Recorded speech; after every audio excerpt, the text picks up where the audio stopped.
السلام علیکم ورحمۃ اللہ وبرکاتہ۔ تمام کا ادب و احترام کرنا یہ لازم اور ضروری ہے۔ یہ تمام صحابہ کرام علیہ رضوان، تمام آل بیت کا ادب و احترام ہر مسلمان پہ لازم اور ضروری۔ حضرت سیدنا امام حسین رضی اللہ تعالیٰ عنہ فرماتے ہیں لکل شیء اساس و اساس الاسلام حب اصحاب رسول اللہ صلی اللہ علیہ وسلم و حب اہل بیتہ، کہ ہر شے کی بنیاد ہوتی ہے اور اسلام کی بنیاد رسول اللہ صلی اللہ علیہ وسلم کے صحابہ کی محبت ہے اور نبی پاک علیہ السلام کے آل بیت کی محبت۔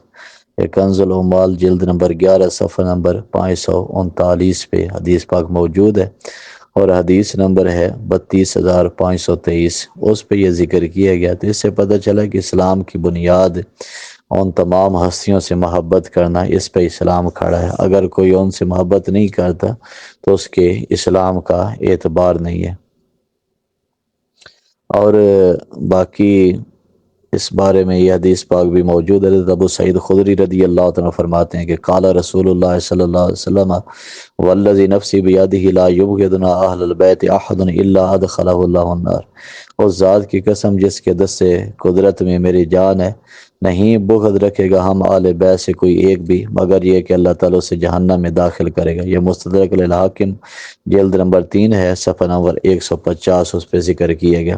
اور باقی جہاں تک ان کا معاملہ ہے اہل تشیع کا، تو اہل سنت کے مشہور مقتدر امام احمد رضا خان فاضل بریلوی رحمۃ اللہ فرماتے ہیں کہ تحقیق مقام و تفصیل مرام یہ ہے کہ رافضی تبررائی جو حضرات شیخین یا سیدنا ابوبکر صدیق، حضرت عمر فاروق رضی اللہ تعالیٰ عنہ، ان کو اور ان میں سے کسی ایک کی شان میں گستاخی کرے، جو ان کو تبرہ کرے یا ان کی میں کسی ایک کی شان میں گستاخی کرے، اگر صرف اس قدر کے امام اور خلیفہ برحق نہ مانے تو کتب معتبرہ فقہ حنفی کی تصریحات اور علامہ ائمہ ترجیح و فتویٰ کی تصحیحات پر مطلقاً کافر ہے۔ یہ رد الرافضہ اس کی صفحہ نمبر 3 پہ آپ نے ارشاد فرمایا۔ آگے فرمایا رافضی اگر مولا کرم اللہ وجہ الکریم کو سب صحابہ اکرام رضی اللہ تعالیٰ عنہ سے افضل جانے بدعتی اور گمراہ ہے،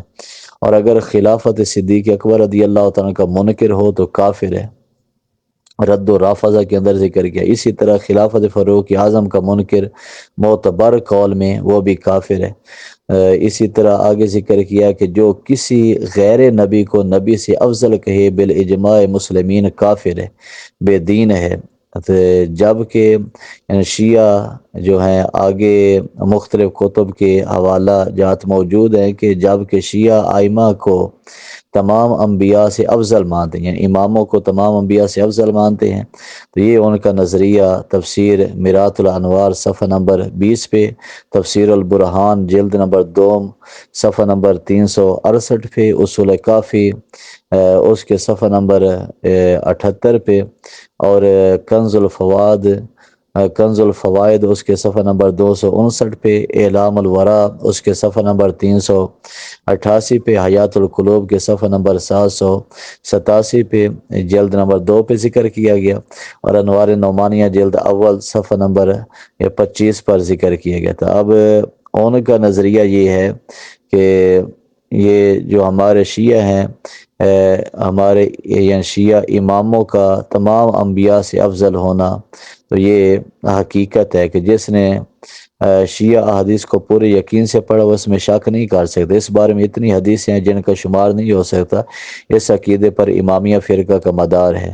اب یہ فتاوی اکبریہ جلد اول اور صفحہ نمبر 112 پہ ذکر کیا گیا، تو لہذا ان کے نظریات اگر اس طرح کی ہوں، صحابہ اکرام علیہ رضوان کو سب و شتم کرتے ہیں، بالخصوص حضرت سیدنا صدیق اکبر، حضرت سیدنا عمر رضی اللہ تعالیٰ ان کی شان میں گستاخی بے ادبی کریں، تو معتبر کتب کے اندر یہی ذکر کیا گیا کہ وہ کافر ہیں۔